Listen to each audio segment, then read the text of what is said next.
Peace, everyone. It's Black Eyed Priestess. Hope you all can hear me. All right. All right. So the inspiration for this was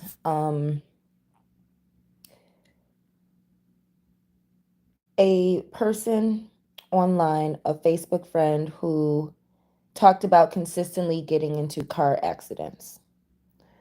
Um, so the first thing I want to address is um, how to recognize the presence of demonic activity, demonic possession,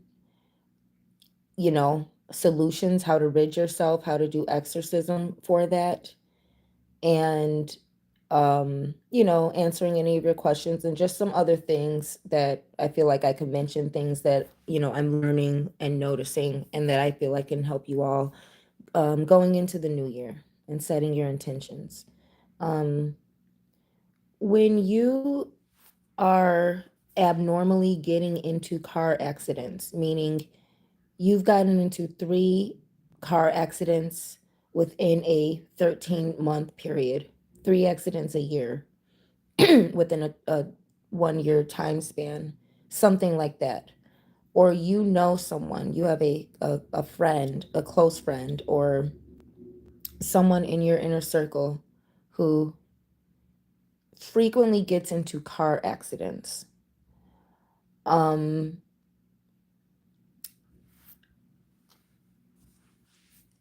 it, Recognize that there could be legions of a person can be dealing with legions of demons, dealing with multiple demons, fighting off multiple demons if they are in spiritual warfare, meaning they are a spiritual person and they are actively doing things to better their life spiritually. You could be dealing with a multitude or multiple. Um, you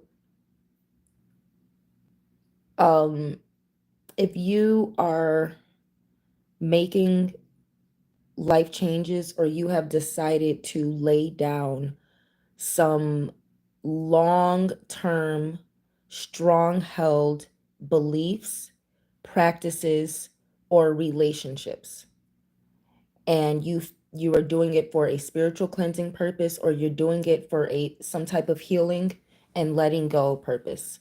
um Recognize how deep some of your ties to the occult and to the unclean spirits that have been using you, and manipulating you into certain lifestyles. um you know Recognize how strong of a host you or this person in question who may be to unclean spirits. um some of these people could be vegans, or they could be light workers, or they could be, all about peace and love and positivity or acceptance, or seemingly have positive spirits. But a lot of people are miserable, they're depressed, they're suffering, and they mask um they mask a lot of pride and ego that causes their suffering behind being a good person, behind what they believe is being a good person. And furthermore, there are demons that disguise themselves through social acceptance and, things like the liberal agenda and, feminism and interracial dating and, all these things that we feel make society better, but is actually attached to an unclean spirit that negates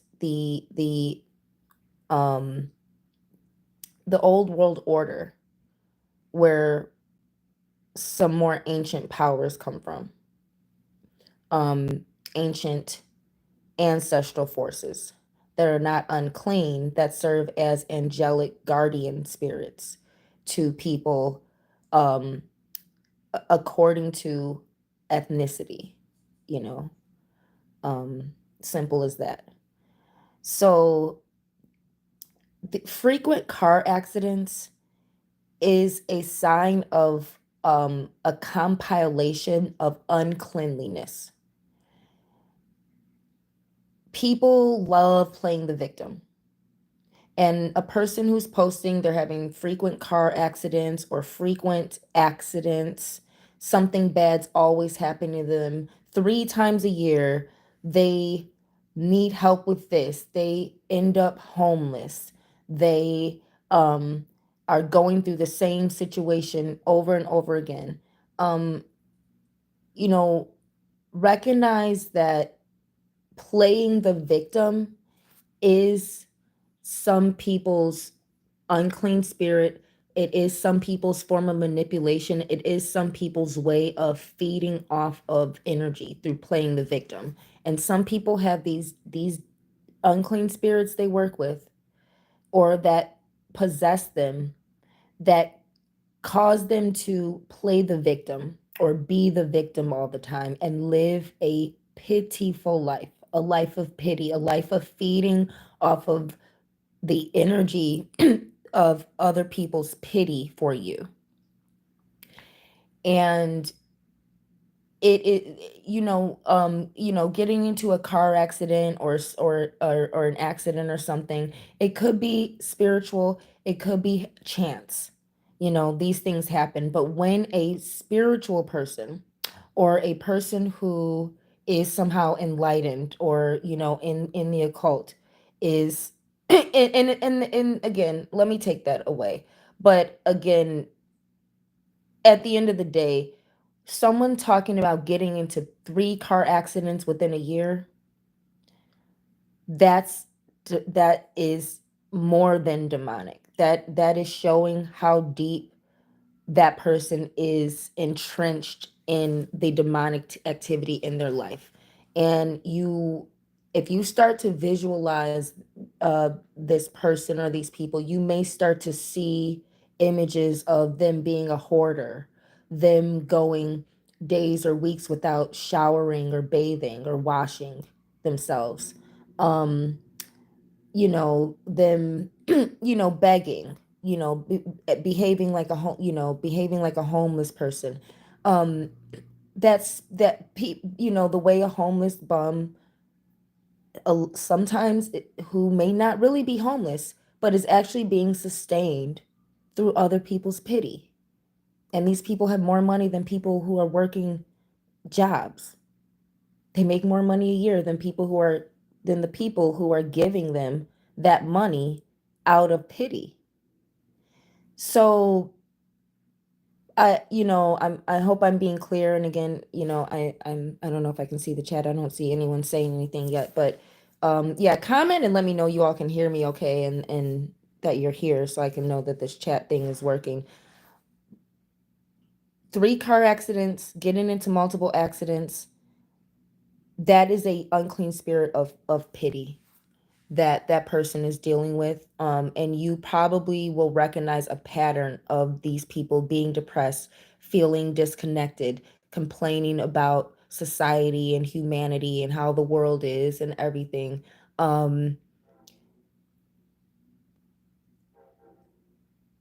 some people need conflict to operate, and they always disguise behind this light working, highly enlightened energy, when this is one of the most negative or unclean types of people. The people who, you know they bring they bring misery and depression, and they need to be seen as a victim, um and they want to be seen as good people who are victims when really they host negativity.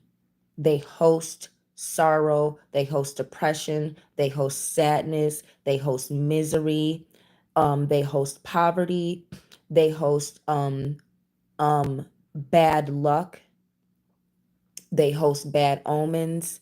They host, um, rainy days and long storms and having a dark cloud over you. They host um they host those things. They host shock and trauma and terror.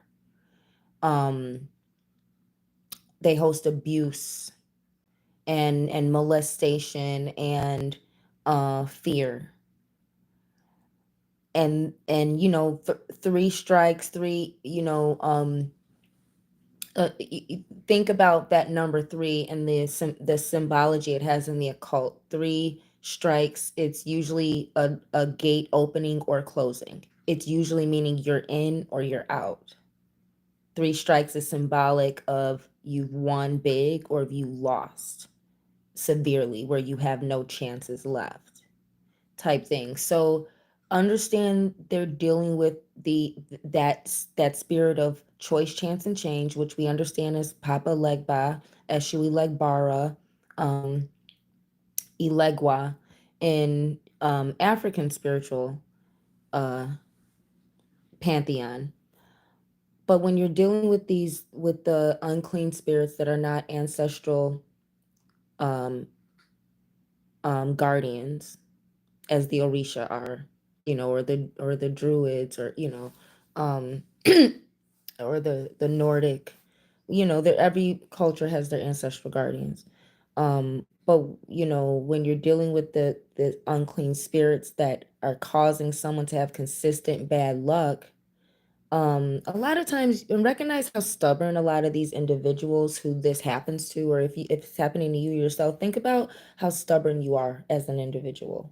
Do you allow yourself to change? Do you listen to people who are close to you, who love you, who tell you certain things about yourself, or do you go years doing what you want to do, doing your path, no matter how much it keeps failing for you and gets you nowhere, but in the same situation over and over again?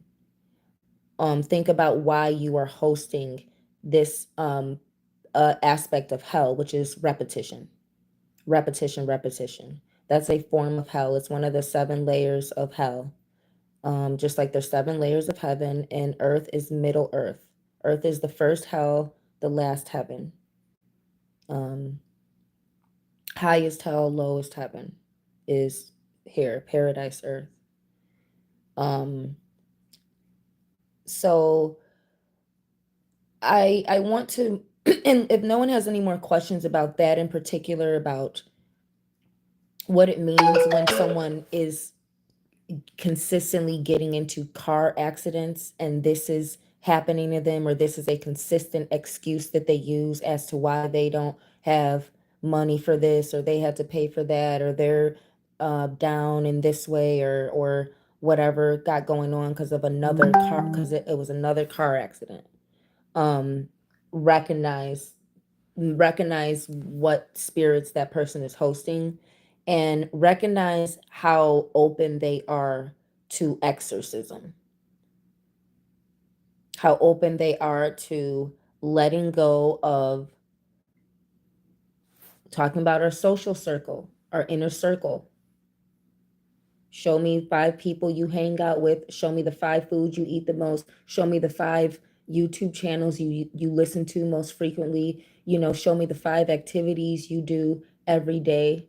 It applies to more than just who your five closest friends are. It's about your daily routine too. And I'll tell you who you are. So remember that a lot of people, um, hold on, I'm gonna have to turn off some notifications. But remember that in your social circle, do your friends reflect you and who you want to be? Do they reflect you as a spiritual person?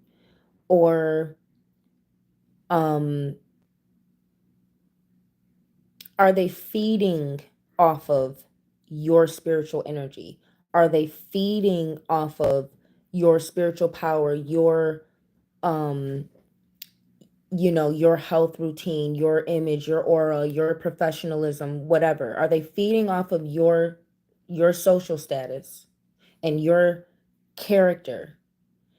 To, Are they living vicariously through it? Are they truly your equal? Are they truly a reflection of you, in a sense of this is someone I can have a genuine intimacy with, as opposed to this is someone I'm here to teach, or this is someone I'm here to learn from, but not be entrenched in their life, because we are not on the same level. We are not relative, and that's why when you go to school and you learn from your professor's not in your immediate social circle.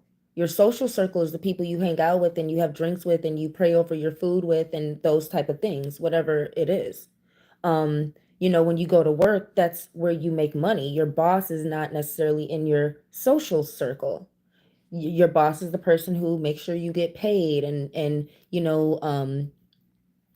regulates your career, your job, what you do for money. um when you look at the intimacy that you have with other people, and the people you have the most intimacy with, not business transactions with, um what's going on in their life that could be rubbing off on you? Are they full of drama? Are they full of negativity? um are they are they fighting demons that they're passing off to you, or that they are these people friends with you because you can help them fight off demons that they really aren't fighting off, but you mitigate their bad luck and bad experiences, and you mitigate their karma because you're a chosen few. Let's just keep it simple. But those of you follow me, to the mages and the witches, to the gifted, chosen few. This is for you. And this getting in accidents BS that be going on, this car accident stuff, I know it happens in your guys' realm. I know you guys know these people, and you know this unclean spirit that causes this bad luck, that's symbolic of this. Do the people around you that you call friends, are they as powerful as you?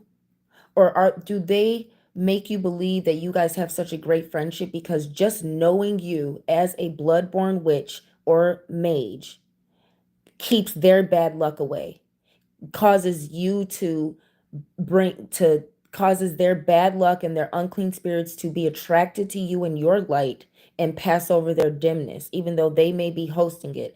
Do you, just by being around a demon possessed or a devil worshiper, through their activities, they honor and they worship the demons that possess them? They feed them. um are people friends with you because they know, because you make their life better? Or is it an equal exchange? Are you guys equally offering and helping and elevating one another, making each other's lives better? Or are you constantly the person that someone calls whenever they're in a bind? Or is everything you talk about, are all your conversations you teaching them? And they don't really, they can't really teach you, they can't really help you. And when they do have the opportunity to, they don't. They choose not to. Think about people in your intimacy who deal with demons, and just by knowing you, they don't receive the karma that they should. Now I want to um go a little deeper and talk to individuals who may be dealing with who may um who may be dealing with someone who is married or already in a relationship, or who has kids with someone else. But let's just call it dealing with someone who's married, who has a family, or who has someone else. Maybe they don't have kids together, but someone who is in a relationship with someone else, they have a pet together, they share a lease. Or if you, again, mages, witches, spiritually gifted people, chosen few, if you're getting yourself involved with a married individual, someone who's in a relationship with someone else, if you, first of all, you need to be asking questions before you get sexually involved with someone, so you know enough about this person to be able to exchange spiritual energy with them. Um Understand, a lot of married people are married because they cannot make it out here on their own. Um or they are in relationships and in living situations, and because they cannot make it out here on their own. What I mean by that is, if a person is in a relationship, in a marriage, and they are cheating, they're choosing to entertain other people, knowing that they're in a relationship already. That's letting you know that that person is not a loyal person. That person is not committed. That person needs that committed relationship to maintain a lifestyle that allows them to continue to talk to other people, or to use other people on the side for whatever this person who will be with them and share split bills with them, or do whatever with them, have their baby, and take care of their kids for them. But they're not committed, and they don't love that person enough to be loyal to that person. Or maybe they both have an arrangement. And this is what I want to get to. Spiritual people, please be very careful getting involved with people who already have a family or are already in a relationship with someone else. Know where you stand with someone, because a lot of times, um what is happening is, just by entertaining someone who already has someone else, whether it's a sex situation, or whether you're dating, or whether you are really having an affair and expecting that person to leave, or something like that. Understand that a lot of people are in relationships, and they're serial cheaters.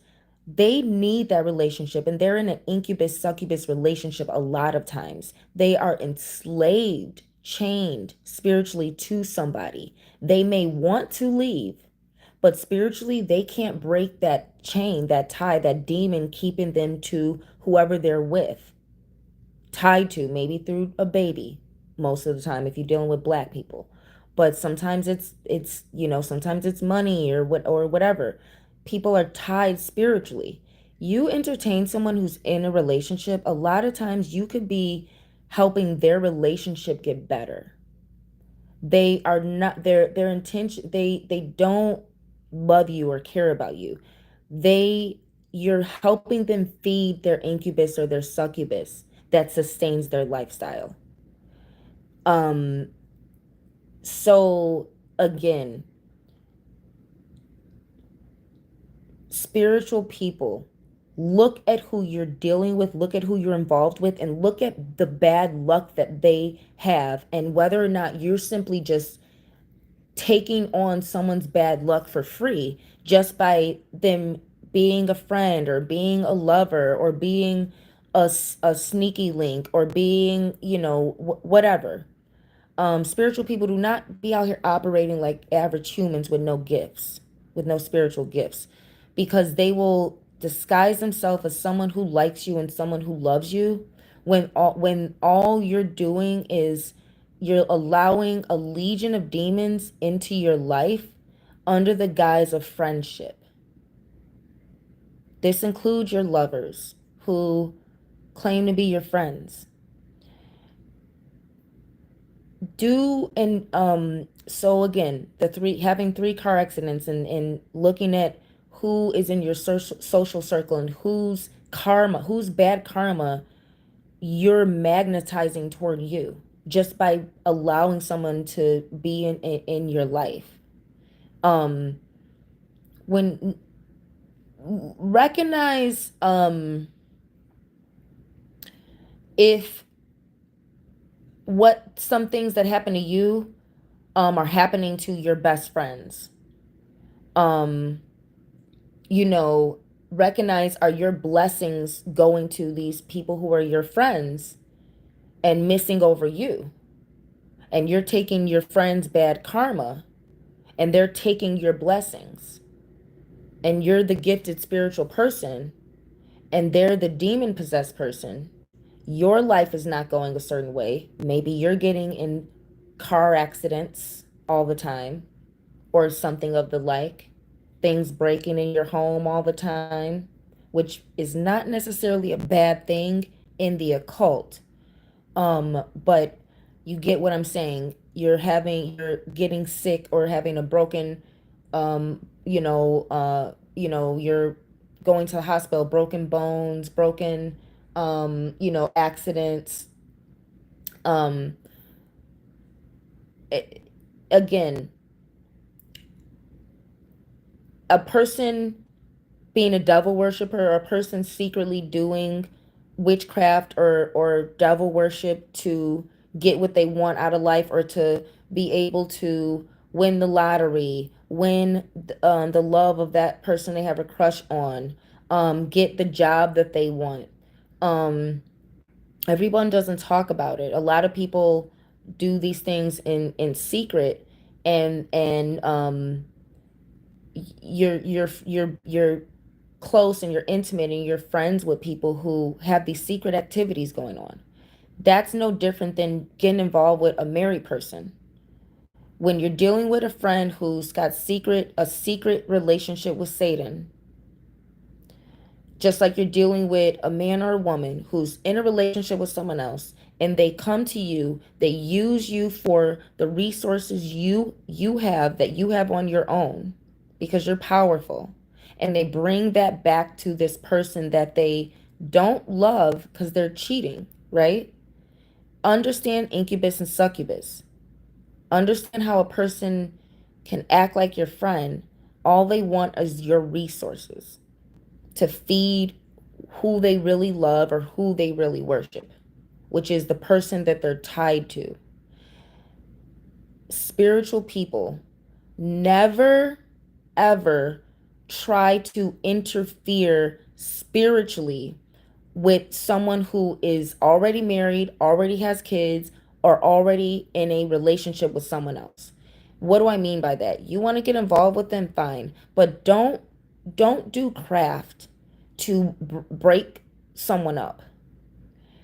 The best thing for a spiritual person to do once you realize that someone is not your friend, that someone does not love you, that they are just using you to make their life better, to make their relationship that is dying and failing better, just cut them off. Just cut them off. If you use energy for retaliation instead of manifestation, you're feeding that same incubus or succubus that was manipulating. You're feeding into it. Cut them off. Don't be a resource. That will starve them. They will come back. Don't worry. You want revenge? Cut them off. They will come back. Recognize they were feeding off of you to sustain the hive, to sustain the hive and the king or queen of the hive. You got friends who you know are willingly dealing with certain things or certain people who you know are incubus and succubus.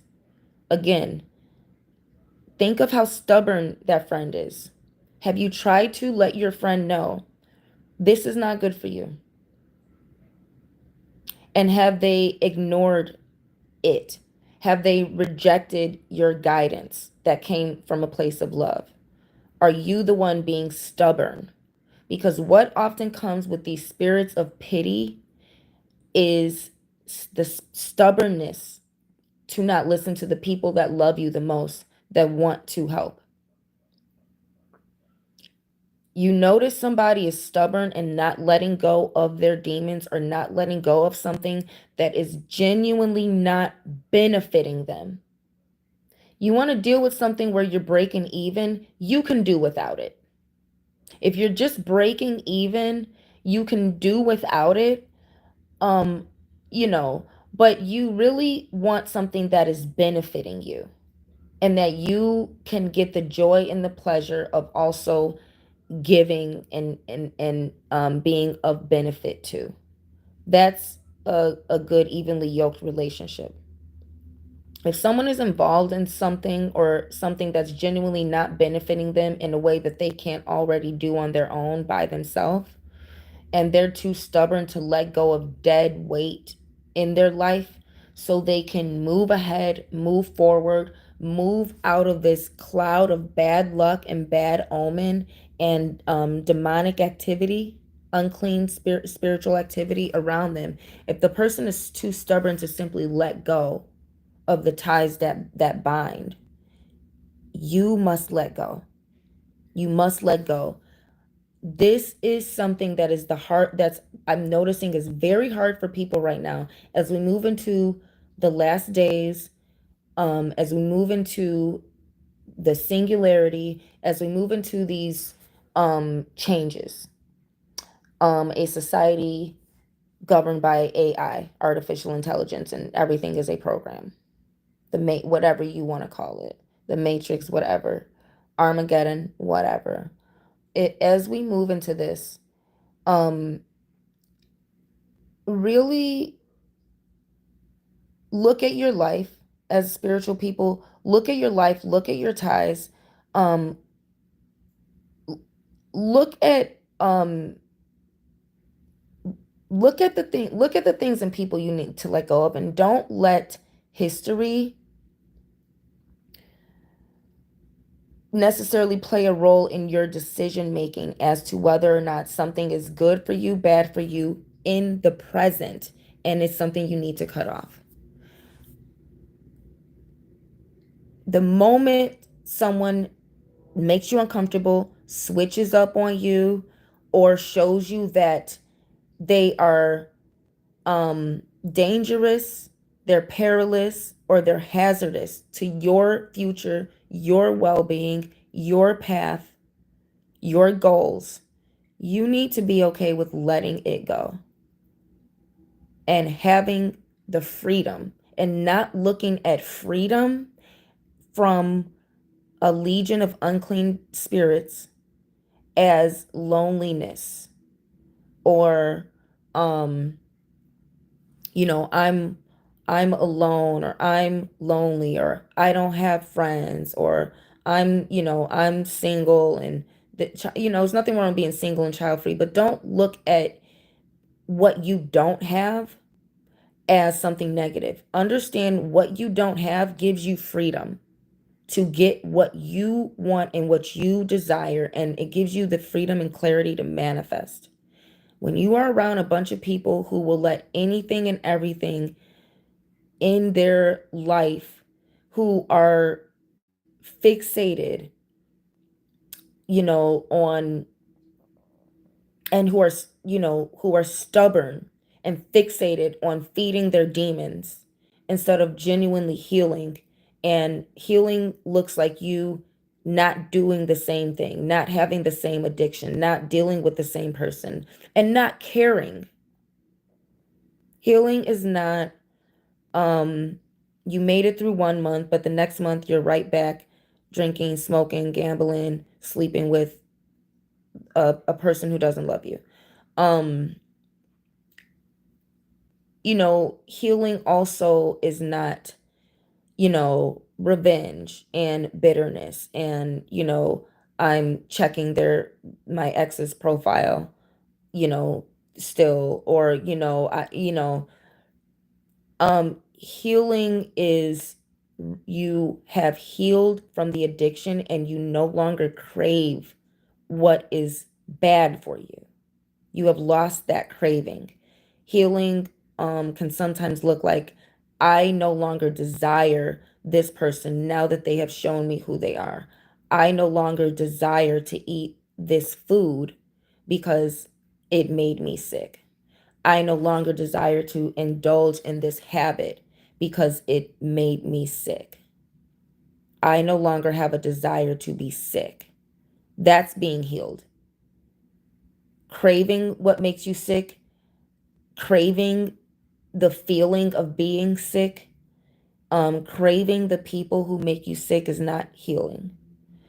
And um I kind of want to also say one more thing. A lot of you sisters, women in general, but a lot of you sisters, because I don't know any men who are overweight who are on a weight loss journey. I don't. It's all women. Um, but for the ladies who are on a weight loss journey, you're not gonna lose the weight because you have an eating addiction. You have a food addiction. You're not going to lose the weight until you lose what is triggering your food addiction. You're not going to be skinny if you're not naturally skinny. If you were skinny naturally and now you're overweight because of your food addiction and you want to get back to how you used to look, you got to think about what triggered that food addiction. If you were never skinny, you're not going to be skinny. You're going to look like your mama on her best day, on your best day. So wanting to be skinny is it when that is not your natural shape, is that's a psychological thing, and you have to learn to love who you are and play up who you are in your healthy state. But if you were skinny, if you were thin, or if you just had a better body shape than you have now, if you had a desirable body shape and you are obese now, or you simply don't like how you look in the mirror, because you should be on a weight loss journey for you, not for what everyone else wants. Every obese woman can find a man. Go to the Black community, they love that shit. And a lot of Black men go for men, not just Black ones, but men of color who come from certain types of cultures, they'll go for obese women because they feel that you guys have a certain that you have certain emotions and certain self images and certain things. They feel that you guys cook better because you're obese. They feel that you're more likely to do things for the man and pay for your man and hold your man down, because if he gives you the positive affirmation of loving you, you're more likely, because men who tend to like obese women, they tend to demonize beautiful women and models because they feel that you are more obtainable. That's not the case. Plenty of obese women have higher standards than plenty of models. But understand the psychology of men who prefer Black women, who prefer overweight women, who prefer older women, who prefer, you know what I'm saying? There's very few men out here who simply prefer a woman because she's fully developed mentally, physically, emotionally. A lot of men, they prefer a woman who they feel is the most unloved because they prefer what they perceive is the vulnerability and the insecurity that comes with a woman who's older or overweight or Black, because how society marginalizes us. Some cultures, like maybe Spain or somewhere, may like obese women because in their history the queens were obese. The symbol of beauty was obesity. It meant that you were eating more, and it meant beauty because it meant that you were wealthier. Peace, Pasha, Sasha Marie, peace, love. So just these are just side notes. There are men who genuinely prefer obese women because it is a cultural status symbol. Obesity is a cultural status symbol in their culture, and that is what they desire. That's how the women in their family are, and that's what they're used to. Most American men who come from a culture where women are very marginalized and Black women are even more marginalized, they prefer certain type of women because they feel they can manipulate that type of woman easier, or they feel that type of woman is more likely to do certain things for him. They feel that that type of woman is less likely to hold him to a certain standard. Um, a lot of people assume that the more beautiful and the more, thin or desirable a woman is, the better she looks, that the more perfection she's going to demand from her friends or her lover. And it's just not true. But it's also for beautiful, drop dead gorgeous women. And I always talk to gifted women, which has nothing to do with necessarily how you look, but those of us who are gifted, and it shows in our sexual power, our sexual magnetism. Um, Understand, women, the more beautiful you are, the more people are going to fear you.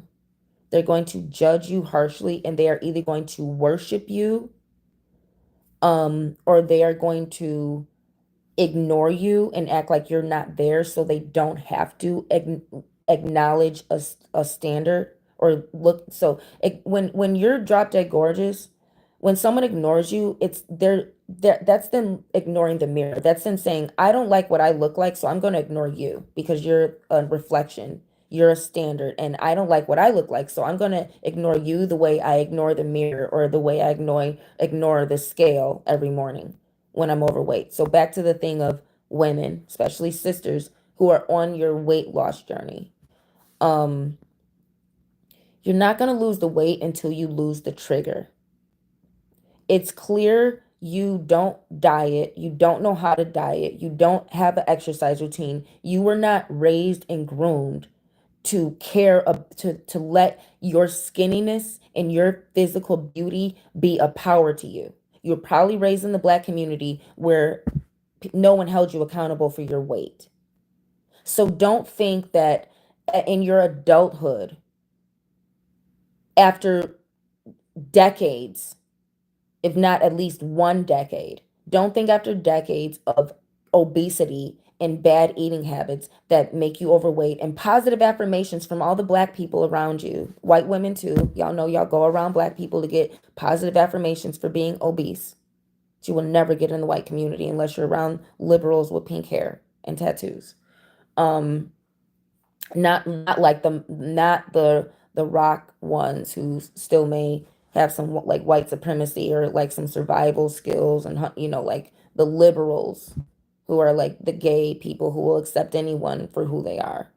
um you know Women, if you didn't think it was important enough to be skinny and be beautiful, and have long hair or do whatever you needed to do to be able to compete with the highest standard of beauty in America, or the highest standard of beauty that you set, that you want to achieve.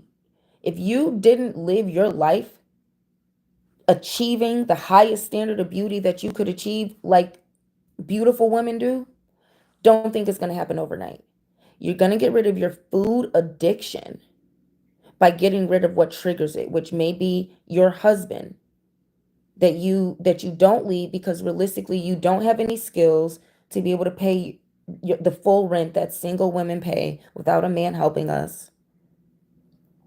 You don't have the skill set needed, and some of you could, but you don't want to live in a one bedroom or a studio. You want a huge house that you have with the husband that makes you obese. You want to come home to your comfort. You don't want the lifestyle of a skinny, beautiful woman. So I need some of you women on your weight loss journey to stop fooling yourselves and stop fooling everyone else, and ask the serious, hard questions. Be willing to be vulnerable when you want to talk. Stop talking about the weight loss journey, because that's just something y'all throw out there to hope that a spiritual person like me catches it and then wants to get deeper and give you a free consultation about your lifestyle and your bullshit. um you know Weight loss women who are on weight loss journeys don't talk about it. They in the gym. getting hollered at by guys who like women who are on weight loss journeys because they're more vulnerable, or they like a thick woman who's losing the extra fat or whatever. But it's not something, a bunch of obese women getting together talking about a weight loss journey. Y'all need to talk about why you're lesbian, or why you're obese, or why you're fitting into a certain part of society, and you want to be in high class society. You want to feel better about yourself, but you're not willing to let go of the relationships, the triggers, the childhood trauma, the religion. And a lot of you black women lose out in life because you let religion manipulate you into being a woman that you don't want to be. And then you want to get around strong women, those of us who have always rebelled against the standards put on us. You want to feed off of our strength. And we never let society make us fat, or make us ugly, or make us wear blonde wig to get a husband, or make us, lighten our skin, or whatever y'all be doing. Make us a baby mama, or make us get married too young and have babies too young, and now you're 40 or 39 or 38, or you're whatever, and trying to relate to 44-year-old women who have never been married, don't have kids, never, you know, had never made all those mistakes that you made, and now you want to try and get out here without any skills, without any, because you did everything you could to fit into society. You don't relate to strong women who have always, all of our life, rebelled. And as a spiritual person, and I want spiritual people to recognize, um you don't owe powerless people anything. It's time to worry about yourself and take care of yourselves, care about yourselves, um, and care about your business, your spiritual business. It's great to give back and volunteer when your cup is full. If you have constantly had a community and a social circle of people who are demon possessed, getting into 3 accidents a year, on weight loss journeys, draining you of your spiritual glow, when you could be shining and helping people who will pay you for your time, pay you for your friendship, pay you for your services, truly elevate you, or who will simply just appreciate the help and not be stubborn and disrespectful because they're your friend, and constantly negate and reject the spiritual guidance that you're giving them, that other people will pay you for. So you don't have to go to work and deal with these demonic corporations that will have glitches that only give all the white men all the shifts, and take all the blacks and all the women off the schedule, like what happened at one of my jobs in Chicago, which probably happens at some of your other jobs. So at this time, I want to shout out to any um I want to shout out to people who have followed me and supported me for quite a while. I want to also shout out to um anybody, um any married person who has been sent back to their incubus or succubus. I want to shout out to friends who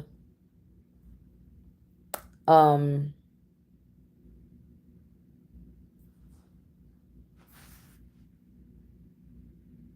are too stubborn to let go. Spiritual people,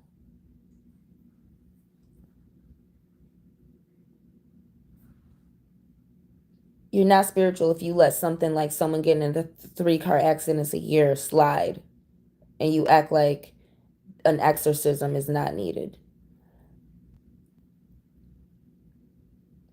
Obesity, gluttony is one of the 7 deadly sins. That's one of the 7 deadly sins. So you got these obese women who want your pity, because they're on their weight loss journey and this that, but they're feeding their demon. They're still with, and with Black women, um I honestly, I would venture to say that every Black woman that is overweight and and is obese because of trauma, um it is related to a man. It's related to a man, probably a Black one. So Black women, think about the Black man that hurt you, made you feel unworthy. Could have been your father, could have been the people in the religious circle that traumatized your childhood as a woman and marginalized you into something that you were not and never wanted to be. You know, think about the relationship. um was it something that happened in childhood? It's most likely going to be a brother or a father or uncle or a religious figure. When you're a child, it's going to be someone you knew, not a stranger. But as you think about, sisters, who are these men, who are these Black men that you're letting in your life, or that you got involved with, that caused you to replace him with your eating addiction? That who is, what in the past is affecting you so much that at this day and age you can't fast for 1 or 2 days and stop stuffing your face? Fasting is exorcism. Telling a person who is in a marriage, is in a relationship, or has children by somebody else, that they're raising, or actively that they're choosing to be involved with, telling these people, no, you cannot use me to clean up your mess. You cannot use me to make your spouse jealous so they start sleeping with you again. You know, you can't use me to teach you the parenting skills that you don't know, and that's why you're a single parent, because the person you had a baby with recognized you're too stupid to marry. No, I won't, give you free swag, and no, I won't make be that person who makes you feel like you're still single when you ruin your life with that marriage, with that baby out of wedlock, or where, or you having your cake and eating it too, by being in a relationship with someone you don't love because you can't maintain your own lifestyle by yourself. So you're with someone for a lifestyle and you're out here cheating because you don't love anyone, but you want to you want to go back to your roommate and live a certain lifestyle, and you want to feed off of other people's energy.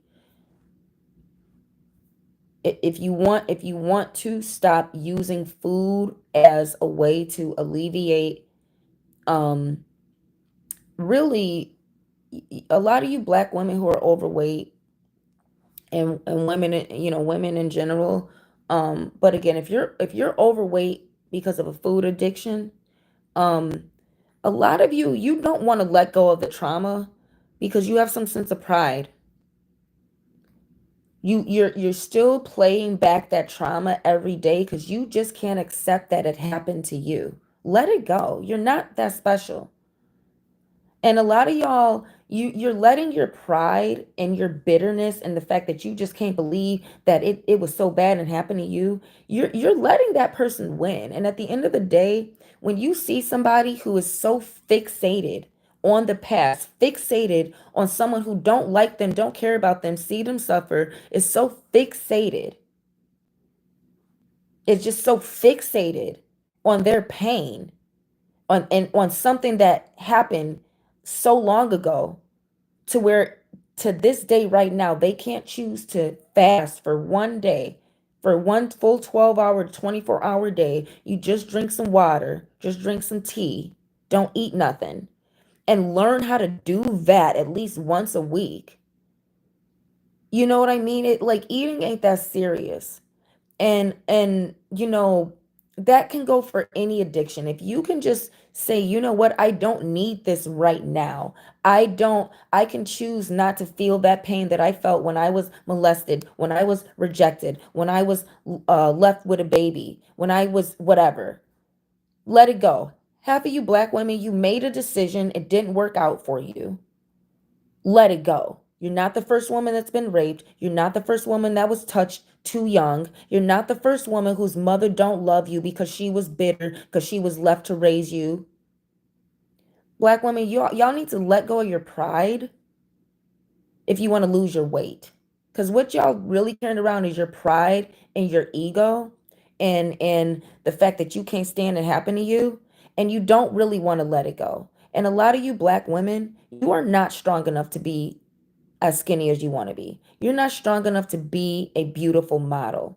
You're not strong enough to live a lifestyle where people just hate you or people worship you. If you aren't strong enough to let go of that one little thing that caused you to become a glutton, you're not strong enough for the beauty you say you want and with the weight loss journey. So y'all stop talking y'all shit and let go of that black man that gives you a food addiction.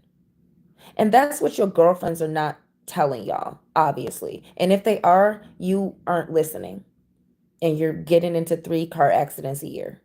So if no one has any questions, um, I'm kind of gonna leave it on that note. But harvest your wisdom. Look at your life. Look at the lessons you can learn and rotate accordingly. Stop. Stop being around people who are not helping you better your life, who are not helping you lose weight, who are not helping you get married to a man who will be faithful because he has morals, who are not helping you get a raise at your job or get the right job or promote your business. They're just feeding off of your skills and your talent and getting it for free because they're your friend. Um, do not, don't, I saw this, I posted this on my Facebook, and this lady was talking about, she was an older black lady too, talking about how hard being elderly is. And she was saying that she knows 7 women in their 70s still looking for love, hoping someone loves them. And she was urging people to get their life together while they're young. That's the point of this. Right now, I don't care if you're 70, I don't care if you're 68, 90, 19, or 9, which if you are 9, I don't, well, the way things are now, you probably could get a hold of this, but you shouldn't. But I'm saying if you're at an age of cognition, if you're at a reasonable adult age, it doesn't matter how young or old you are. What matters is that you start today to change the rest of your life while you're here. And do not be like a lot of black women in the black community, 70, still hoping things get better because you spent your life being there for everyone, cleaning up everyone's drama. And couldn't, some of you black women, you can't wait to answer the phone to find out your friends gossip, to find out what the drama is, to find out your best friends ain't nothing but your entertainment and your reality show. You get more entertainment from talking to your other girlfriends than you do from watching a movie or going to the show. Y'all get more entertainment from your girlfriends than you do from your Beyonce concert that you go to your girlfriends with. That's why these people are your friends. They're your entertainment. You know what I mean? And a lot of y'all pay for y'all entertainment. Y'all have friends who they're a friend, but you're always doing for them, you're always helping them, what I'm saying, they're the person who validates your existence. Okay, I got all these goals to pursue and I get all this weight to lose, but I'm gonna pick up the phone for whoever has some drama going on, and I'm gonna stop what I'm doing and get involved in their drama because then I have a reason, then I have an excuse as to why I didn't lose weight today, as to why I didn't fast today, as to why I didn't cut off someone toxic for me today, as to why I didn't do better today. That's what you black women who are obese, that's what you are full of. You're full of fucking drama, and you're full of, okay, let me answer the call of anybody who's going to distract me from the fact that I need to shut my mouth today and not put nothing in it and not let nothing come out of it. Cuz a lot of y'all talk a lot of shit. You talk you're dealing with too much drama in your life, and you're not taking time for yourself. You're not taking time to do the hard work. You're not you can't pamper away a bad marriage. You can't pamper away I'm the side chick. You can't pamper away you know, your addiction. Now you can spa it away, like you can definitely sweat out some toxins and feel better and get the clarity needed to get that divorce, get a better job, to reach out to other people who are in a better place and humble yourself and say, hey, I need help. I want to better my life. I need some therapy. I need help. You don't always have to get a therapist. Sometimes y'all just have to get with the people who are Christian, who are doing better, who are moral, who have wealth, and reach out to them who have more than you because of their morals and because of the decisions they make, and say, I need mentoring, I need help, I need. And what I'm saying is, there you all have people in your life who you could stay with them, you just can't get high and smoke and have sex outside of marriage, but you can stay with them and live with them and get off and get on your feet if you need to leave your abusive husband, or you need to you know, rehab yourself, or you need a better job but you can't afford this and that. Some of y'all know people willing to help you. Some of you have access to churches and foundations and coalitions and communities that will help you. You just can't bring your demons there. So you keep a circle of friends who accept you for your demons.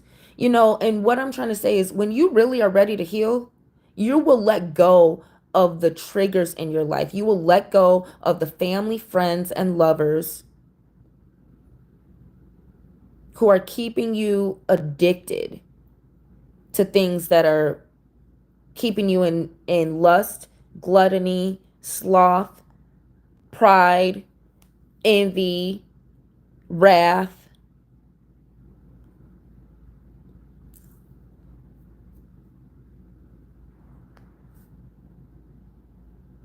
Lust, envy, sloth, pride, gluttony, wrath, and there's one more. What's that other sin that I'm? What's the seven deadly sins? Um, but ooh, yeah. I didn't realize my phone was okay. There it is. I didn't realize my phone was about to die. But yeah, so my phone's about to die. So I'm gonna get off. Peace, everybody. Listen, learn, like, subscribe, and we'll talk about this more in the next upload. Harvest the wisdom that you've earned through your mistakes and through other people's mistakes, and that you've earned through having spiritual friends or through being spiritual, and let go of the demons and everything and everyone in every place that you attend, or whatever job you have, or marriage you have, or friendship you have, or items you have that are demon possessed and keeping you from your highest potential that you say you really want to reach. Heal by cutting off your demons. Don't talk about it. Do it and see the effects. And don't seek retaliation. Anyone who screwed you over, don't give them access to you. Their life will crumble. And don't try to find out if their life is crumbling. It will crumble. They messed with the chosen one. Do not retaliate. Do better, shine. Never let them back in your life. Their life will crumble. And recognize they were not your friend. They were your enemy the whole time. If they're not in your life actively loving you, they were never your friend, and their whole intention was to work for Satan to destroy you. Let them go, let them crumble, and let Satan have them in hell. You all need to be growing your wings and flying off of this rock. Take your salvation seriously. All right, everyone. Listen, learn, like, subscribe, peace and love. And if you're watching this after the live feed, Go ahead and comment if you have any questions or topics that you want me to discuss in the next upload.